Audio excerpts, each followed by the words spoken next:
नमस्कार, आप देख रहे हैं आज तक। आपके साथ मैं हूं सईद अंसारी। पंजाब का मोगा एक बार फिर से शर्मसार हुआ है।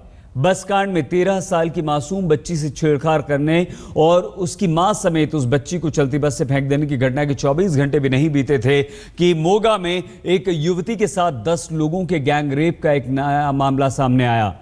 बस कांड में मृतक बच्ची की घायल मां ने अस्पताल में पूरे मामले की परतें खोली हैं, तो पुलिस ने मामले के सभी 4 लोगों को गिरफ्तार किया है। लेकिन अब गैंगरेप के केस में पुलिस और बादल सरकार की मुसीबतें बढ़ा दी हैं।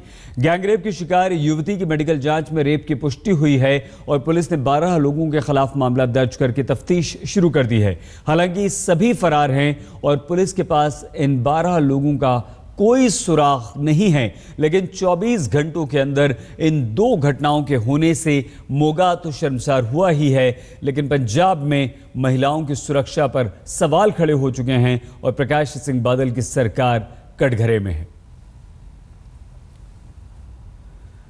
मोगा में बस में बच्ची से दरिंदगी का मामला अभी शांत भी नहीं हुआ था कि गुरुवार को गैंगरेप का एक बेहद सनसनीखेज मामला सामने आया।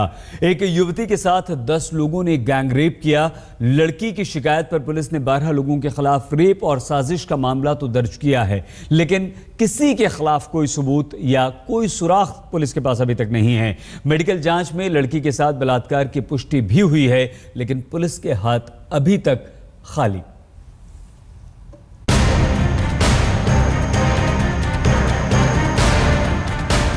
बूढ़े, बुजुर्ग, लाचार और बीमार बाप के लिए, सूनी आंखों से निहारती इस अभागी मां के लिए इससे ज्यादा शर्मनाक वक्त और क्या होगा। निर्भया कानून भी बिलख उठा होगा, क्योंकि मां बाप के सामने ही पंजाब की एक बिलखती बेटी की आवाज गूंजती है कि पापा, मेरे साथ 10-10 दरिंदों ने गैंगरेप किया है। मेरी जिंदगी सरेशाम उजाड़ खंड में तब्दील कर दी है। क्या दरिंदों को गुनाह की सजा मिलेगी? क्या मुझे इंसाफ मिलेगा? हमारा रेप हुआ है और 10 लोगों ने किया है। पहले उन्होंने हमारी पिटाई की थी और उसको बाद उसने हमें गाड़ी से बिठाकर 3 लोग थे और हमें मोटर पर ले गए थे और उसके बाद वो एक एक करके सबको उन्होंने बुला लिया था और सारी मोटर पर चले गए थे और उसने हमारी वीडियो भी बनाई थी। क्या कारण क्या रहा था? मतलब आप उनके संपर्क में कैसे आए? हमारी सहेली थी वहाँ पर, हम उनके घर पर गए थे, वहाँ पर आए थे। मोगा के एक ब्यूटी पार्लर में काम करने वाली इस युवती का आरोप है कि इसकी सहेली के पति ने ही गैंगरेप की साजिश को अंजाम तक पहुंचाया। पहले सहेली के घर गांव मंडी मुस्तफा में 3 लोगों ने जबरन युवती को बंधक बनाया और फिर बारी बारी से 10 लोगों ने इस पर सारी नामर्दगी उतार दी।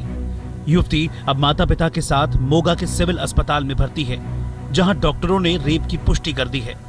सुबह 7:30 बजे के करीब एक लड़की थी, तो उसका एग्जामिनेशन करवा के अभी यहाँ ही दाखिला है, हमारे पास एडमिट है। ये कितने लोगों ने किया है इसके बारे में? अभी तो लोग तो 10 बोल रहे थे, ये तो पुलिस इन्वेस्टिगेट करके बताएगी ना क्या बात है। सेक्सुअल हरासमेंट हुई है। सेक्सुअल हरासमेंट हुई है। युवती की तहरीर पर पुलिस ने 12 लोगों के खिलाफ गैंगरेप और रेप की साजिश से जुड़े आरोपों में मामला दर्ज कर लिया है। पुलिस तहकीकात में जुटी है और सारे आरोपी फरार हैं।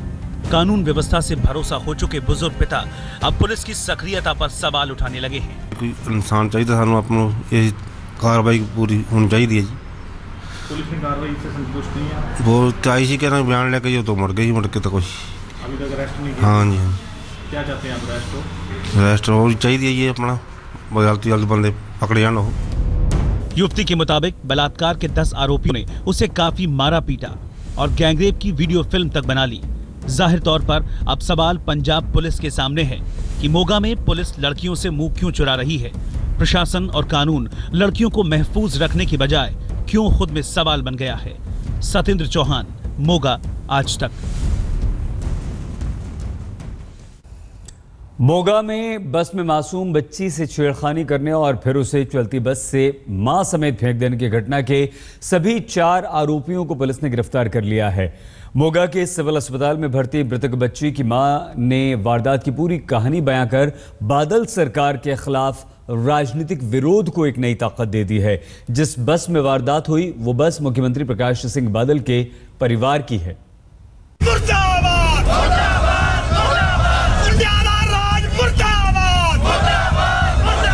छेड़खानी की थी उन्होंने, धक्केशाही की थी। किसके साथ छेड़खानी करी? पहला मेरी लड़की ना, बाद च मेरे नाल। क्या हुआ क्या था? आप कहाँ से कहाँ जा रहे थे?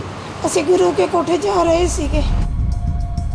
चलती बस में वासना के भूखे भेड़िए एक माँ के सामने मासूम बचपन को हवस और दरिंदगी का शिकार बनाने की कोशिश करते हैं और दम लगाकर ये लाचार माँ हैवानों से आखिरी सांस तक लड़ती है।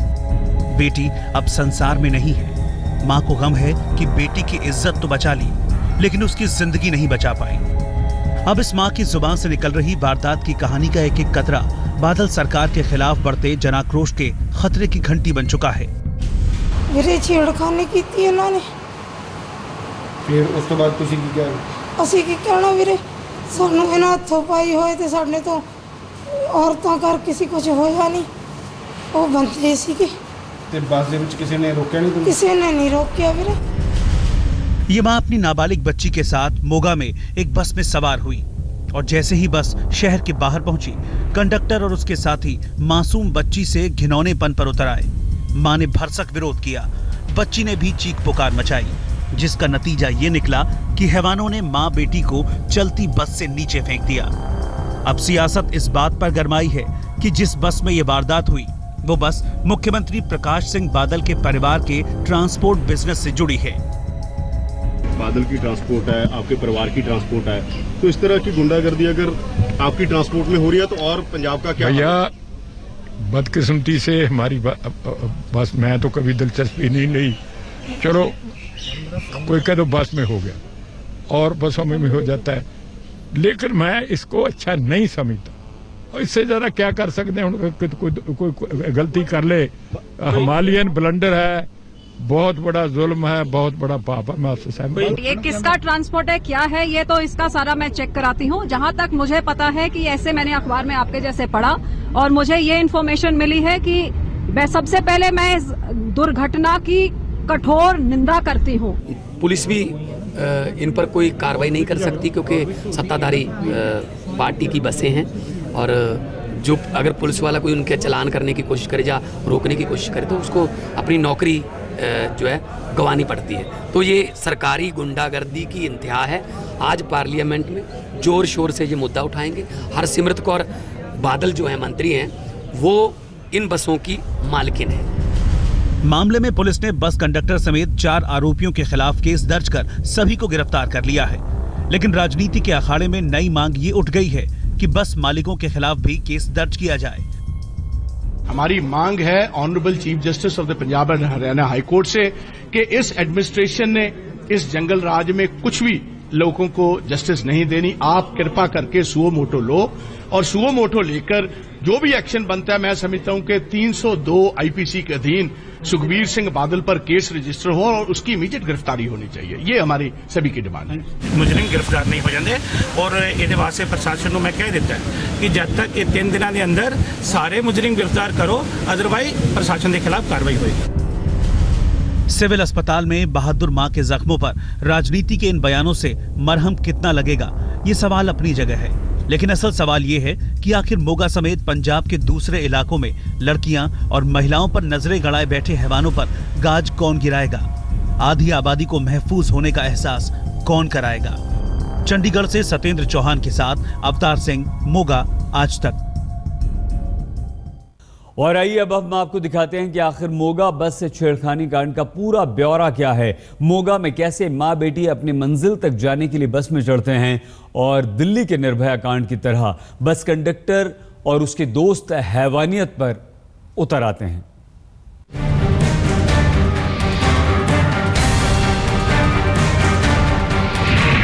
तारीख 29 अप्रैल 2015, वक्त शाम तकरीबन 5 बजे, जगह मोगा भटिंडा रोड, पंजाब।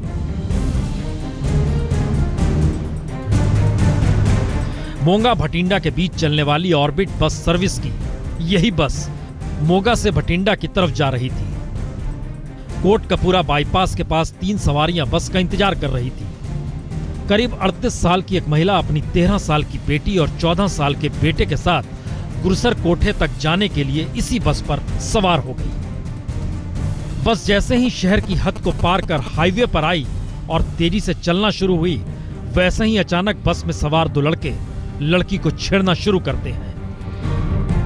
मां घबरा जाती है, पीछे बेटा और ज्यादा घबराता है, लेकिन उसे पकड़कर एक किनारे धकेल दिया जाता है। मां सहम जाती है और फिर छेड़खानी में दो और लड़के जुड़ जाते हैं और साथ ही बस में बैठी दूसरी सवारियों को धमकाने भी लगते हैं। हर कोई खामोश। बस जैसे ही टोल नाके के पास पहुंचती है वैसे ही बस कुछ धीमी होती है। मां बेटी बचाव के लिए चिल्लाते हैं, लेकिन कंडक्टर और उसके साथ छेड़छाड़ करते तमाम लड़के बेटी और मां का सिर पकड़कर जमीन की तरफ झुका देते हैं। दोनों को लगता है उनकी आवाज घुट जाएगी, लेकिन आवाज दबा दी जाती है। ड्राइवर ने अपनी टिकटें ले ली है, तो जो दूसरे आदमी थे उसने जनानी को पकड़कर बीच में रखा था। कौन लोग थे जिन्होंने छेड़छाड़? जो एक ड्राइवर, कनेक्टर। और टोल के बाद तकरीबन 5 किलोमीटर तक दरिंदगी का खुला खेल बस के भीतर चलता रहता है। ड्राइवर बस को भगाते रहता है और पीछे बैठे दरिंदे नाबालिग लड़की और उसकी मां के साथ बदसलूकी करते रहते हैं। लड़की हाथ जोड़कर रहम की भीख मांगती है, लेकिन लड़के नहीं सुनते। वह घिनौनी हरकत शुरू करते हैं। लड़की तड़पती है, वो चिल्लाती है, लेकिन उनमें से किसी का भी दिल नहीं पसीजता। छेड़छाड़ और चीख पुकार के बीच ही अचानक एक मोड़ पर ड्राइवर हाइड्रोलिक डिवाइस से खुलने वाले बस के दरवाजे को खोल देता है। उसके बाद चलती बस से छेड़खानी करते 13 साल की उस मासूम बच्ची को बस के नीचे धकेल दिया जाता है। चंद फरलांग की दूरी पर मां को भी बस के बाहर फेंक दिया जाता है। बस से गिरते ही लड़की की मौत हो जाती है। मां बुरी तरह घायल हो जाती है। बस में चढ़ा भाई किसी तरीके से उतरकर मां बहन के पास पहुंचता है। जो राह चल रहे थे मदद मांगता है, घर वालों को जानकारी देता है, पुलिस थाने में भी फोन लगाता है। Apart from the 3 accused mentioned by Mrs. Kaur in her statement, police investigation has found the driver also to be culpable of certain offences. So in all there are 4 accused in the case. वारदात की इत्तला मिलते ही पूरे police महकमे में हड़कंप much जाता है। बस को कब्जे में ले लिया जाता है। बस के conductor Sukhwinder Singh, helper Gurdeep Singh, driver Ranjit Singh और चौथा शख्स अमरजीत सिंह के खिलाफ FIR दर्ज होती है। 2 की गिरफ्तारी भी हो जाती है, लेकिन पंजाब सरकार और बादल सरकार को सवालों के दायरे में लाने से पुलिस नहीं बचा पाती, क्योंकि जिस बस में दरिंदगी की जाती है वो बस का ताल्लुक पंजाब सरकार और बादल परिवार से होता है। जब सैया भये कोतवाल तो डर कहेगा, शायद ये कहावत बादल साहब की ट्रांसपोर्ट कंपनी के कर्मचारियों पर फिट बैठती है, और यही वजह है कि लोगों की आंखों में इन कर्मचारियों के खिलाफ गुस्सा भी साफ दिखाई देने लगा है, और इसी करके कई जगह पर धरने प्रदर्शन भी हो रहे हैं। कैमरामैन दिलीप साहू के साथ सतेंद्र चौहान, चंडीगढ़ आज तक। हम होते हैं बस कुछ ही देर में हाजिर, आप बने रहिए हमारे साथ, देखते रहिए आज तक। मोगा बस छेड़खानी की वारदात ने बादल सरकार के साथ बादल परिवार पर भी गंभीर सवाल खड़े कर दिए हैं, क्योंकि जिस बस के स्टाफ ने छेड़खानी की, वारदात के साथ मासूम बच्ची को मौत के मुंह में फेंका, वो बस बादल परिवार से जुड़ी ऑर्बिट ट्रांसपोर्ट एंड ट्रेवल्स सेवा की बताई जाती है। ये बस ऑर्बिट ट्रेवल्स की है और इस कंपनी के मालिक पंजाब के मुखिया हैं, यानी बादल परिवार। और पंजाब में माना यही जाता है कि पंजाब के सीएम के बेटे सुखबीर बादल, जो डिप्टी सीएम है, बादल परिवार के सारे धंधों को देखते हैं। तो सिर्फ ऑर्बिट ट्रेवल्स ही नहीं, बल्कि ट्रांसपोर्ट की 4 कंपनियां बादल परिवार की हैं। ऑर्बिट एविएशन, ताज ट्रेवल्स, डामवाली ट्रांसपोर्ट और इंडो कैनेडियन ट्रांसपोर्ट। जी ऐसा भी नहीं है कि ट्रांसपोर्ट के धंधे में यूं ही आ गए। दरअसल खेल तो 2007 में शुरू हुआ, जब सुपर डिलक्स बस लेकर बादल परिवार सड़क पर उतरा, तो उस वक्त टैक्स 93% घटा दिया गया। यानी उससे पहले 7 रुपए 50 पैसे जो टैक्स प्रति किलोमीटर लिया जाता था, वो झटके में 50 पैसे प्रति किलोमीटर हो गया। खेल इसके आगे बढ़ता है तो सिर्फ ट्रांसपोर्ट के धंधे में ही बादल परिवार की रुचि नहीं, बल्कि हर क्षेत्र में बादल परिवार का रसूख है। कारोबार के पन्नों को पलटे तो ट्रांसपोर्ट के अलावे hotel, power, non conventional energy समेत मीडिया के क्षेत्र में भी बादल परिवार का कारोबार है। और शायद असर इसी का है कि पंजाब के डिप्टी सीएम सुखबीर बादल की निजी संपत्ति रॉकेट के रफ्तार से बढ़ती चली जा रही है। सुखबीर बादल की संपत्ति 2004 में सिर्फ 13 करोड़ 38 लाख रुपए थी, जो 2012 में बढ़कर 90 करोड़ 86 लाख रुपए हो गई और पिछले बरस यानी 2014 में बढ़कर 96 करोड़ 14 लाख रुपए हो गई। यानी संपत्ति बढ़ने की रफ्तार इतनी तेज हुई कैसे, यह भी अपने आप में एक सवाल हो सकता है। लेकिन सवाल तो डिप्टी सीएम का है और बादल परिवार का है, तो फिर सब कुछ तो इन्हीं का है, क्योंकि मौजूदा वक्त में बादल परिवार का रसूख पंजाब सरकार मंत्रिमंडल में भी ज्यादा नहीं बल्कि सब कुछ है। क्योंकि बादल सरकार मंत्रिमंडल में सीएम प्रकाश सिंह बादल के बेटे सुखबीर बादल तो डिप्टी सीएम हैं ही, और उनके साथ दामाद आदेश प्रताप सिंह कैरो और डिप्टी सीएम के साले साहब विक्रम सिंह के पास मंत्रालयों की फहरिस्त गिना दीजिए तो इन तीनों के पास मिलाकर कुल 25 मंत्रालय हैं। और दिल्ली में बादल परिवार की बहू यानी सुखबीर बादल की सांसद पत्नी हरसिमरत कौर मोदी सरकार में कैबिनेट मिनिस्टर है। और संसद के परिसर में जब पत्रकारों ने इनसे पूछा कि बस में जो हुआ वह तो आपके परिवार के कारोबार का हिस्सा है, तो उनका जवाब क्या आया, यह भी सुन लीजिए। सबसे पहले मैं इस दुर्घटना की कठोर निंदा करती हूँ। आज औरतों के साथ चाहे बसों में हो, चाहे ट्रेन में हो, चाहे सड़कों में हो, चाहे घर पे या काम की जगह पे, ये जो देश में माहौल है इसको बहुत गंभीरता से सीरियसली लेना चाहिए। ये जो इंसिडेंट हुआ है ये बिल्कुल बर्दाश्त के बाहर है और मुझे इस बात की खुशी है कि इमीडिएटली उन 2 लोगों को डिटेन करके उनके ऊपर सरकार ने मोलेस्टेशन और मर्डर का आरोप लगा के उसकी पूरी इन्वेस्टिगेशन हो रही है और बिल्कुल सख्त से सख्त कानून के राही इनको वो सजा मिलनी चाहिए। हम होते हैं हाजिर, आप देखते रहिए आज।